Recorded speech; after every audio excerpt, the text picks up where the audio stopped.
Bonjour, c'est Sandrine. Je suis très contente de vous retrouver pour cette nouvelle vidéo dans laquelle nous allons enfin entrer dans la lecture. Alors, nous n'allons pas tout de suite entrer dans Maupassant. Vous me connaissez, vous savez que j'aime bien faire des détours. Nous allons d'abord regarder un petit peu d'autres choses. Alors, les droits du lecteur. Je vous en ai déjà un petit peu parlé à ma façon. Et bien là, je vais vous donner les droits, vraiment les droits officiels du lecteur. Le premier droit du lecteur, c'est le droit de ne pas lire. Tout à fait. C'est pas parce que on aime le chocolat qu'on mange du chocolat matin, midi et soir. Donc, on est un lecteur et pourtant, il y a des jours, il y a des semaines où on ne lit pas. Eh bien, c'est notre droit. Un autre droit du lecteur, le deuxième, c'est le droit de sauter des pages. Pourquoi pas? Pourquoi pas? J'étais justement en train de lire un livre il y a quelques jours, un livre de philosophie féministe absolument passionnant, très intéressant, mais écrit par une véritable philosophe. Et du coup, quelqu'un qui pose son cadre de façon très théorique et, euh, et qui définissait ce que c'est qu'être une femme en se basant sur des textes philosophiques.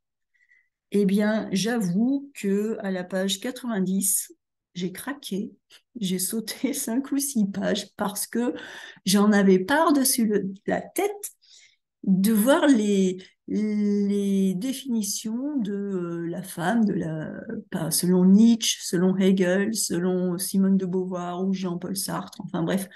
Non, bon, j'ai sauté des pages et je suis allée à un autre chapitre. Donc, le lecteur, et j'ai eu aucun remords là-dessus. Donc, le lecteur a le droit de sauter des pages, pourquoi pas? Et puis, si jamais vous ne comprenez plus, eh ben, vous revenez en arrière, c'est tout, hein. Le lecteur a le droit de ne pas finir un livre. Eh bien oui, bien sûr, on en a déjà parlé dans la deuxième vidéo, hein. Le lecteur a le droit de ne pas finir un livre. On se trompe parfois, on pense qu'on va être intéressé, et puis non. Le lecteur a le droit de le relire, mais oui, les livres qu'on aime, pourquoi est-ce qu'il faut toujours changer? Quand on a une paire de chaussures qu'on aime bien, on la porte tous les jours. On ne la met pas à la poubelle le lendemain, on ne la donne pas, on ne la range pas, on la reporte. Un livre, c'est pareil. Les livres qu'on adore, on peut les relire. On a le droit de lire n'importe quoi, oui. Lire, c'est lire. Donc, on peut lire des romans, on peut lire de la poésie, du théâtre, on peut lire des bandes dessinées, on peut lire le journal, on peut lire un magazine, on peut lire l'emballage d'un paquet de biscuits, c'est lire, il y a du vocabulaire, on peut lire une affiche dans la rue, on peut lire une publicité, n'importe quoi, c'est de la lecture. Et c'est toujours bien, et ça fait toujours apprendre du vocabulaire, et ça nous met, pardon, toujours au contact de la langue étrangère. Donc, on peut lire n'importe quoi. Autre droit du lecteur, le droit au bovarisme. Alors, le droit au bovarisme, cela fait référence à Emma Bovary, l'héroïne du roman de Flaubert, Madame Bovary.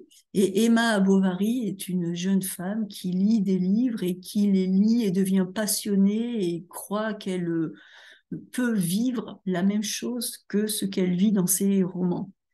Eh bien, pourquoi pas? Pourquoi ne pas vous dire qu'un jour, vous aussi, vous allez être comme le super-héros ou l'héroïne de votre roman? Pourquoi ne pas tomber amoureux de ces personnages? Pourquoi ne pas espérer les rencontrer? Mais soyons fous, rêvons. La littérature, ça sert à ça. Donc, le droit au bovarisme. Le droit de lire n'importe où. Oui, pourquoi est-ce qu'il faut lire seulement assis à un bureau, à l'école, dans une bibliothèque? Mais non, on lit à la plage, dans un bus, dans son lit, on lit où on veut. Le droit de grappiller, ah ça c'est chouette, le droit de grappiller. On a le droit d'aller un petit peu à droite, un petit peu à gauche, de lire un peu ce livre, de lire une autre page, de lire cette page-là, et puis pas celle-là, et puis ce livre, et puis de changer, et puis non, et puis d'en prendre un autre. On grappille, on virevolte, on papillonne comme un papillon qui va de fleur en fleur, on choisit. Le droit de... Ah, bah, j'ai même oublié un verbe. Le droit de à voix haute. Voilà, il manque le verbe lire, je le rajouterai. Le droit de lire à voix haute. Bien sûr, pourquoi toujours lire en silence? C'est merveilleux de lire à voix haute. On s'entend, ça fait plaisir. Et avoir quelqu'un d'autre qui lit à voix haute pour nous, ou lire à voix haute pour quelqu'un d'autre, c'est fantastique. Donc, lire à voix haute, avec le verbe.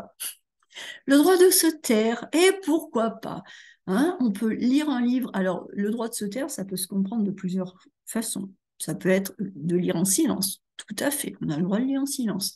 Mais plus encore, le droit de se taire, ça fait référence au droit de ne pas parler de nos lectures. On peut lire des dizaines de livres et ne pas en parler. On n'est pas obligé de raconter ce que l'on lit. On n'est pas obligé de donner son avis. Lire, ça peut être quelque chose de personnel. Donc voilà, nous avons 10 jolis droits du lecteur. Ils sont merveilleux. Je vous en avais donné quelques-uns. Et alors, voilà, Daniel Pénac, 1992, comme un roman. Ah, pourquoi est-ce que je vous montre ça? Eh bien, tout simplement parce que ce que je viens de vous lire, les droits du lecteur, les 10 droits du lecteur, sont extraits du roman de l'essai de Daniel Pénac. Daniel Pénac, c'est un auteur qui, en 1992, a écrit un livre qui s'intitule Comme un roman. Et dans ce livre, Comme un roman, eh bien, Daniel Pénac donne les 10 droits du lecteur. Donc, je vous encourage à le lire, c'est très intéressant. Hein. Si vous voulez le lire, c'est très bien. Et c'est très intéressant, en plus d'avoir cet auteur, ce professionnel de l'écriture qui vous donne le droit officiel de faire ce que vous voulez avec votre livre. C'est magique. Et de Daniel Pénac, je voulais également citer Chagrin d'école, un ouvrage de 2007 qui a remporté le prix Renaudot, l'un des grands prix littéraires français. Et dans Chagrin d'école, Daniel Pénac raconte comment petit, il était très mauvais à l'école, il n'aimait pas l'école, il était assez malheureux à l'école. Et donc, il raconte cela, il raconte son enfance, son rapport à l'école. Et c'est un livre qui est magnifique quand on sait qu'ensuite, Daniel Pénac est devenu, pas mal d'années plus tard, hein, il est devenu professeur de français, professeur de littérature, et qu'il est devenu écrivain et qu'il a remporté des prix. Daniel Pénac est un auteur très, très intéressant parce que il a gardé en mémoire ses difficultés de quand il était petit, de quand il était à l'école. Et c'est pour ça qu'il écrit des choses comme un roman, dans lequel il donne les droits du lecteur, parce qu'il a un autre regard sur la lecture, l'amour de la lecture, les difficultés de la lecture.